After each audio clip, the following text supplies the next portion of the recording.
اپنے لیے ایک عمل لکھیے، بدگوئی کچرا ہے، لہٰذا کچرے کا ڈھکن بند کر دیجیے۔ کسی کے گھر اندھوں کی طرح جائیے، یعنی کچھ نہ دیکھیے برائی ان کی، کوئی خرابی ان کے اندر کی آپ کو نہ دکھے، اور گونگوں کی طرح وہاں سے نکل آئیے، یعنی وہاں سے آنے کے بعد اب کس سے نہ لوگوں کو سنائیں کہ گھر ایسا تھا یا ویسا تھا۔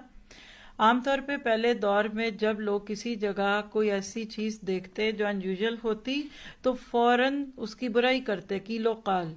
آج لوگ کیمرے کھول لیتے ہیں، کس لیے؟ کہ ذرا تصویر سیو کر لیں۔ تو وہ دل ٹریش کین سے بھی زیادہ بدبودار ہو جاتے ہیں جن میں لوگوں کی بدگمانیاں بھر جاتی ہیں۔ اللہ ہمیں بچائے۔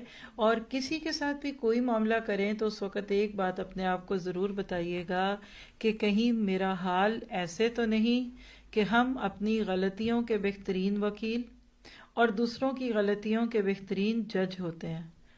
ہم اپنا دفاع کرتے ہیں اور دوسروں کے لیے ججمنٹل ہوتے ہیں۔ اور اسی رکوع میں ایک اور میسج تھا کہ آپ جو مرضی کوشش کر لیں، یہ دنیا کبھی جنت نہیں بنے گی۔ اصل جنت آپ کو مجھے آخرت میں ملے گی۔ فیتھ ان ایکشن کے پوائنٹس: دوسروں کے عیبوں کی پردہ پوشی کرنی ہے، آباء و اجداد کی اندھی تقلید نہیں کرنی، اور لوگوں کی غلطیوں کو نظر انداز کرنا ہے۔